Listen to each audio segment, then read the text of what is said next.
Welcome back to Chow Time Pods. Your host, Red. Being a single mom is so damn hard. A single mother was definitely not the plan and not really my choice. Okay, It's a choice. I have a serious question for the guys.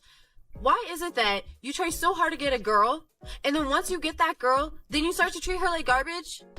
I don't get that. Especially, I'm a single mom. And for all the single mamas out there, shout out to you. You guys are doing amazing. But it is so hard as a single mom to date. I honestly am sick of wasting my time. Like, this makes me laugh because I'm like, if you don't want to date me, or if you don't want to date a woman that has children, that is fine. And that's a personal preference. I'm not offended if somebody doesn't want to date me because I have a child. That just means they're not for me. You can't make me feel insecure because I'm single and have a child. And my hashtag... We're not trying to make you feel insecure about it. We're just letting you know it's going to be difficult. hashtags are dating as a single mother. So if a man misses that, or misses my daughter plastered all over my page, he's not even smart enough to get a date with me. Okay, this video is for all my single moms out there. How is dating going for you? Dating in my 30s post-divorce is absolutely brutal and exhausting. And it feels like a second full-time job.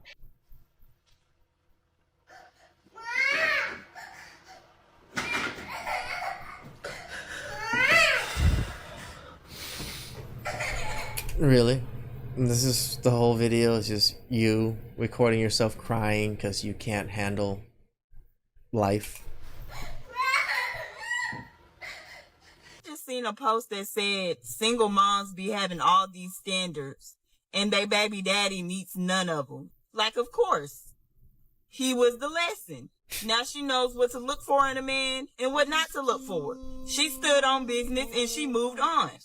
Next subject. Okay, so we're gonna find out real quick if this guy's cool with me being a mom, because all my clothes are dirty. It's laundry day. Couldn't find anything cute, so I'm basically just throwing on a t-shirt, baggy cardigan, my Ugg boots. Couldn't find my purse, so we're bringing the diaper bag. He seems to really like me. He says he's cool with me having a kid. Well, these are the realities of dating with a child. My house is an absolute mess right now. I couldn't find anything. I've been running around trying to clean up and find clothes that weren't just like disgusting, haven't been cleaned, covered in like markers or like been next to diapers or anything. Couldn't find it. So this is the outfit. And then coming online to post your L of how you can't keep your life together and you can barely dress yourself for a date because you can't keep your life together. All right, we'll see how it goes. Dating some man's ex-wife is like using another man's used toothbrush. It's like buying a used car. After driving it around for a short while, you get to understand why the last person who owned it got rid of it. Usually, it's a money pit. Once you look past the fact that her kids will never respect you and never treat you like a father, you have to then absorb the fact she's been run through hundreds of times by someone she no longer respects and that all her good times were spent with someone else. Why is it that as moms, whenever we are going through something and we're tired or we're just having a bad day, we have to continue pushing because our kids need us?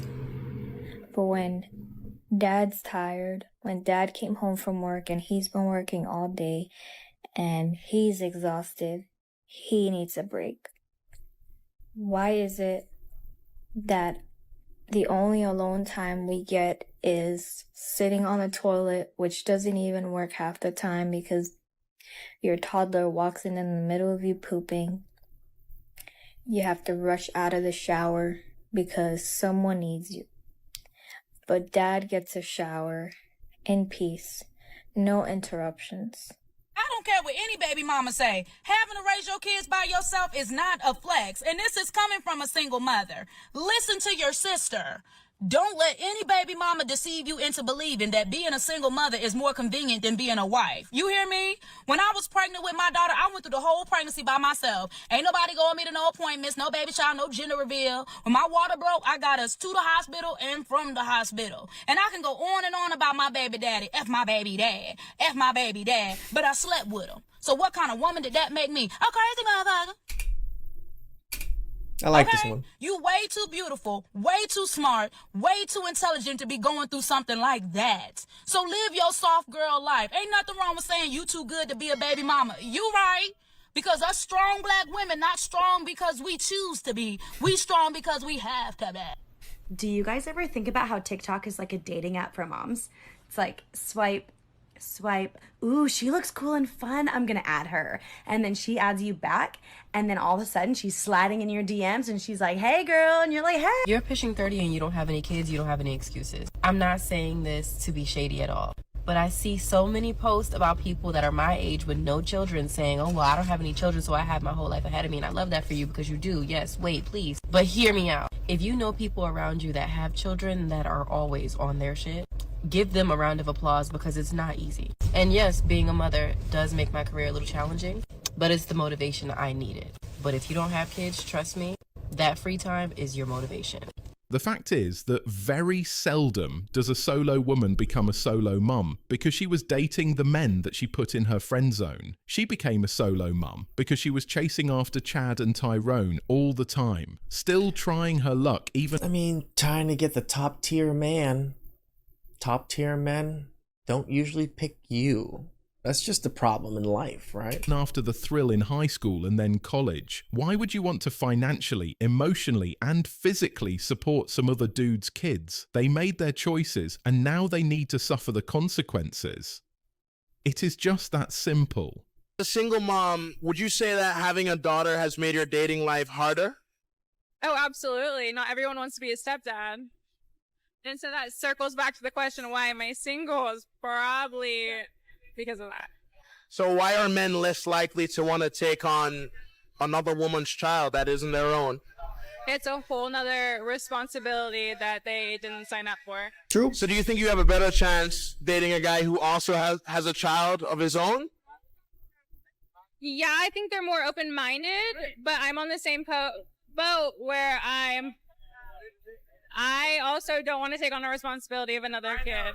So I understand it. That's why I'm not upset about it. So for your future partner, how would you want his relationship to be with your baby daddy? Accepting, friendly, and civil. Should you all be able to go out and get lunch together if need be? I wouldn't want that for myself. But I wouldn't want, like, constantly having to go and hear about fights and break them up. It's baffling to me how solo mothers think.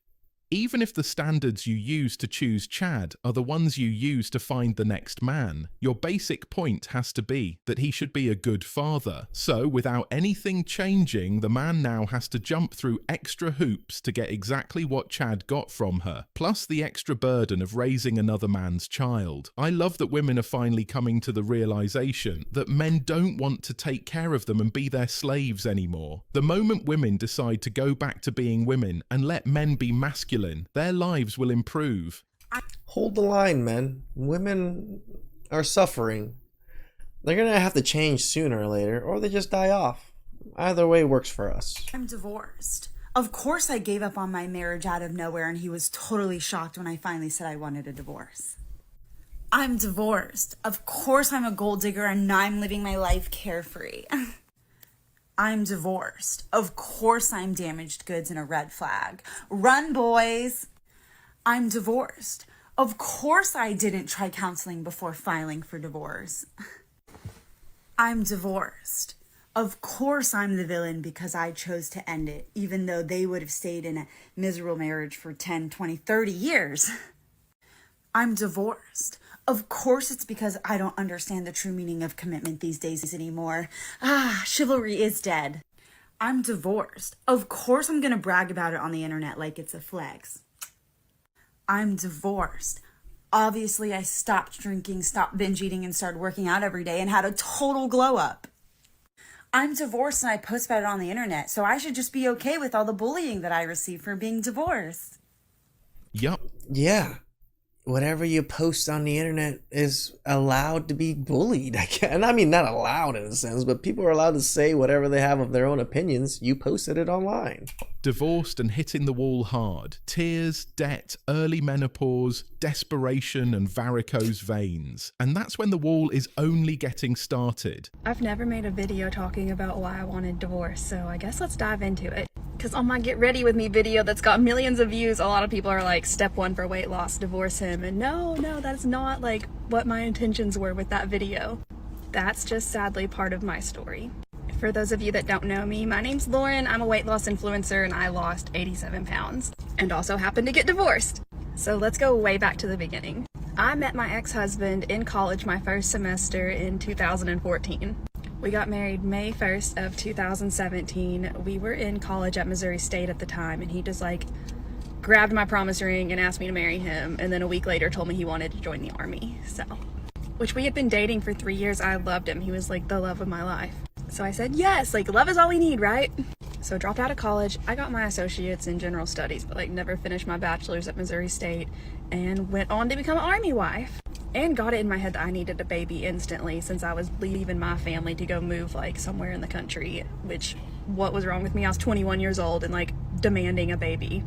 Anyway, son was born in March of 2018, and by March of 2020, I wanted a divorce. Our marriage just started feeling like we were roommates. Like we literally didn't have any intimacy. We didn't seem to have much in common anymore. Like we didn't even like listening to the same music. We didn't have fun together anymore. He had his own struggles with mental health during our whole relationship, and it started to rub off on me, which sounds so bad, but I tried to take care of his needs for so long. Like I would literally wrap this man up in blankets and give him baths and wash his whole body and like hold him tight in Walmart. Like I did a lot of things for him. And then when I was struggling, where was he for me? I loved this man. I was literally obsessed with him. Letting our relationship get to like that roommate level is what really ruined it. And I tried telling him. He'd come home from work and just instantly sit in his recliner and be on his phone. And I said, hey, like, I need attention. I'm starting to be unhappy. Oh, okay. Weeks. This is something I can somewhat agree with her on. Women do need attention, right? If you are going to marry someone and then completely ignore them and do your own thing because you have a purpose in life, then don't get married, right? Marriage requires work, requires a little bit of attention, requires a little bit of care for that person. I'm not saying she didn't get it or whatever it is. I don't know the story, but I'm just saying you got to pay attention to your women. The only thing modern women are loyal to are their feelings. This is probably why I'm going to be single forever. Not really by choice. It's not about being insecure. It's about staying the fuck in your lane. Because honestly, when it comes to the whole finding a wife thing, a lot of men want women to cook and clean. And I'm just like, not gonna fucking cook and clean. Cook! Like, I've been eating canned fucking tuna for the past 15 years of my fucking life. I'm not cooking for myself. Why the fuck am I gonna cook for you? So I get why you would not want to choose a woman like me to be your wife. So I don't really look like a wife either. I'm pretty. I get it. Thanks to mom and dad. Shout out to Big G. But like, I am not prim and proper. I'm not going to be a trophy wife. Okay. My hair, highlights. Yeah. That's the most type of upkeep that I do. I don't even shave my legs. I go months without shaving my legs. So I am a DJ. Okay. Travel the world. I get paid to party. I'm around men. No one's going to fucking take me seriously. No man that wants an ambitious woman. They lie.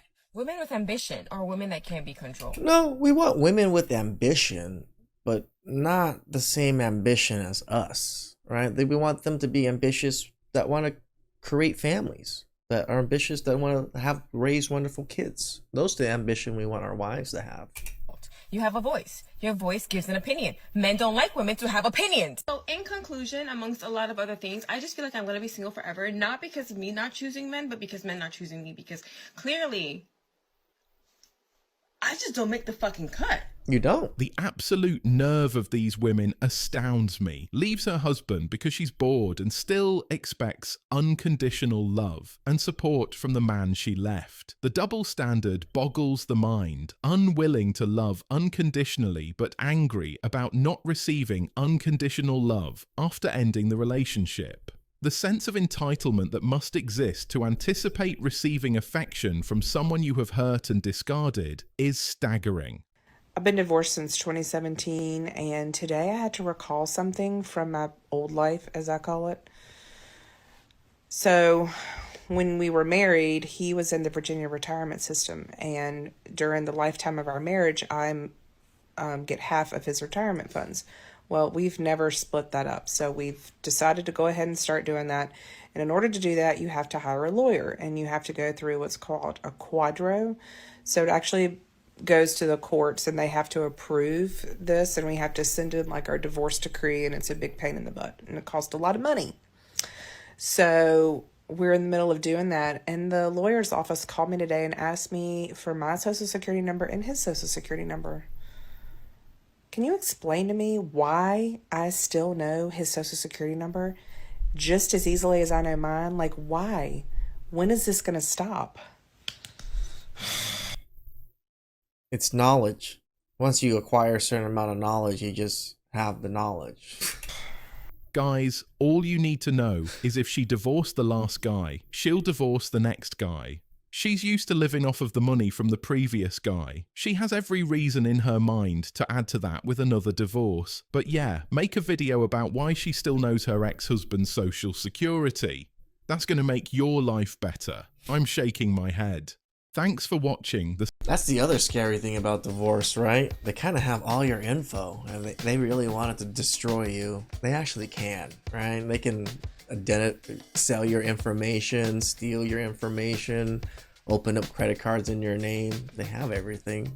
That's why we always say, protect yourselves at all times, man. Please like, subscribe, comment down below. I really appreciate that, and catch you guys next time.